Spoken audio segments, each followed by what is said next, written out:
My name is DumandsONE, otherwise known as Uzi.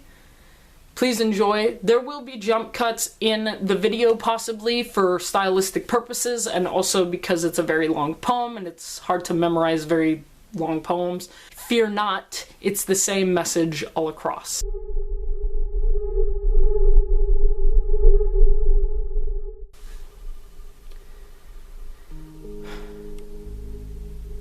I live in a world where sexual intercourse begins at the relative age of 13 years old, where a straight child becomes mature enough to let a rod push into a wall of regrets while I sit here at the volleyball courts with a baseball cap upon my head, ignoring what is may well be a rape scene of two minors plastered across a billboard screen of plastic actors with their hair done up like the men call beautiful, but you know, they're done up for him.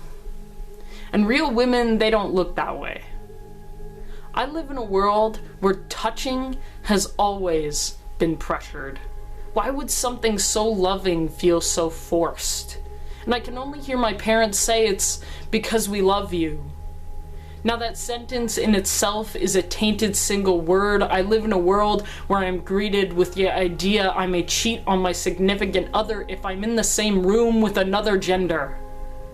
Told to hide my relationships from my parents because I don't want to do what the world has already claimed is a sin. Why expect me not to sin if you claim I'm just gonna do it anyways?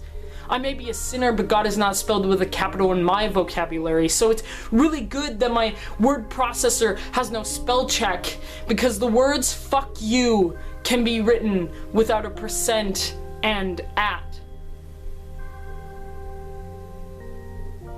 I live in a world where I was loved with a wooden paddle across my ass. But you see, it's not its fault. Whatever traumas I have endured during my childhood has only made me stronger. But it's the world that tells me that my childhood made me this way, but they're reading textbooks full of sexism and the only definition they have of me is in a dictionary. I'm not a dictionary. I'm a living, breathing, heartbeat, beat breaking through a cloud of smoke, fat and thin, small and round with the brain span of 1,000 motherfucking stars. Like the chatter of a convo box, I live in a world where a single word has always defined me and where the very mention of no is forbidden by confusion. Do it because they love me and do me because I'm just a word plastered across a screen of tiny people with ambitious mindsets set on a course for absolutely nowhere. Where the billboards scream, come get me, where the people play on silver screens fucking each other's brains out while I dare say I am disgusted by the thought I live in a world where no one will know unless you tell them you are, and even then, it doesn't matter.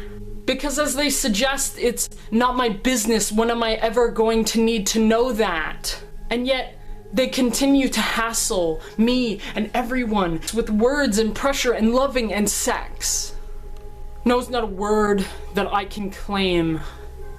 Because from the shutters of an apartment building down the street, my safety is taken by, oh God, no, and she's not religious, but you best believe she is now. And when the bed breaks under them and their final breath emerges from the deep, I sit here because I have lost the ability to say no for its intended purpose. No is not a word.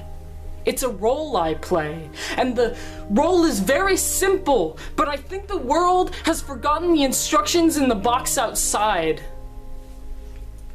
I'm not oppressed when you tell me I shouldn't talk about it. No! I'm not oppressed when you say it's nothing. Just ignore it. No. I'm not oppressed when you tell me I don't know what your struggles are. No.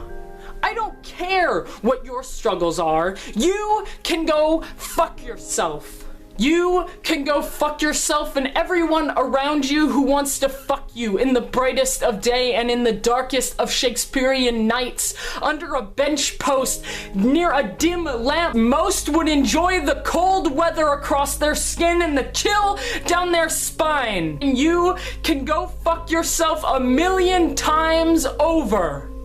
But don't you dare fuck me. No, don't you dare fuck me.